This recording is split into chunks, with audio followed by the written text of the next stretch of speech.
Hello po sa inyong lahat mga ka-crypto. Ako po si Pinoy Crypto Trader at sa video na ito ay atin pong pag-uusapan ang aking technical analysis dito po kay Dog with Hat. Ngayon pong September 27 taong 2024.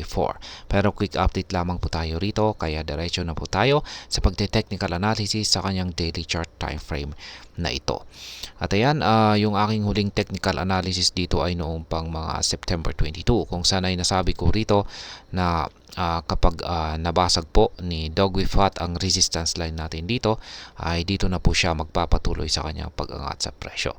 Pero kailangan din po na dapat na mabasag niya yung sunod na resistance line natin dito sa 2.117 at mukhang yan po yung kanyang kasalukuyang ginagawa dito. Kaya pag magsasara po yung katawan ng ating bullish candlestick na ito dito sa ibabaw ng ating resistance line na ito, ay mataas po ang posibilidad na magpapatuloy ito sa kanyang pag-akyat kung saan ay aakyatin niya ang sunod na minor resistance line natin dito na nasa presyong 2.501.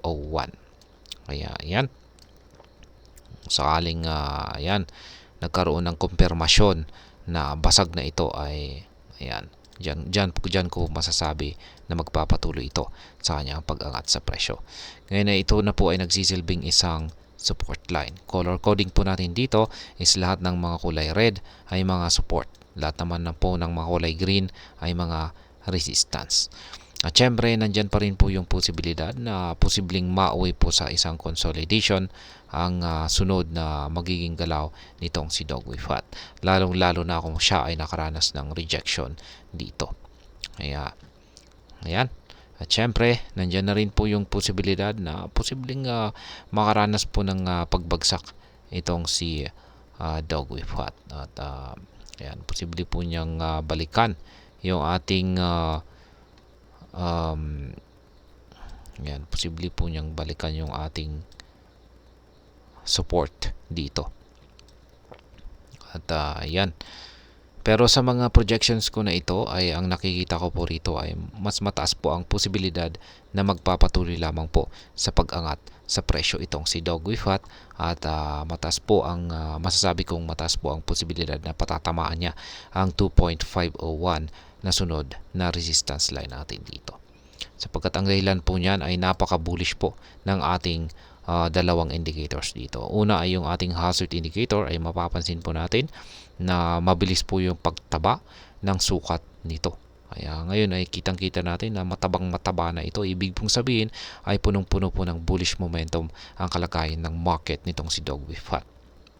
At yan, dito naman po sa ating QQE mode indicator, simula po noong September 23 ay nag-umpisa na pong lumalaki yung mga sukat ng mga ito. Mga kulay blue na QQE bars natin. Ibig pong sabihin ay patuloy pong lumalakas ang persa ng mga bulls para itulak paangat ang presyo nitong si Dog with Hat. Kaya ayan po, dahil po sa mga indicators natin na yan, ayan po ang aking naging basihan kung bakit ko nasabi na sa mga paparating na araw ay tuloy lamang po ang pag-angat sa presyo nitong si Dog with Hat.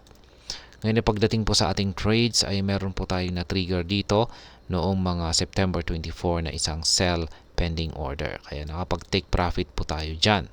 At ngayon ay syempre, lagi po nating palitan agad yan ng isang buy pending order. Dito po yan sa 1.516. Ayan.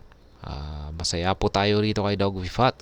At sa wakas nakapag-take profit po tayo ng isang beses.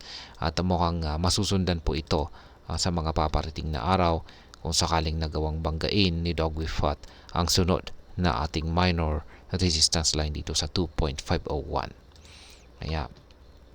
Ayan. Yan pong muli ang aking mga updated na price projections dito kay Dog with Hat. At sa mga bago lamang po dito ay check na lamang po ninyo ang description ng video na ito para malaman kung anong platform at mga indicators ang ginagamit ko dito. At hanggang dito na lamang po tayo sa video na ito mga ka-crypto.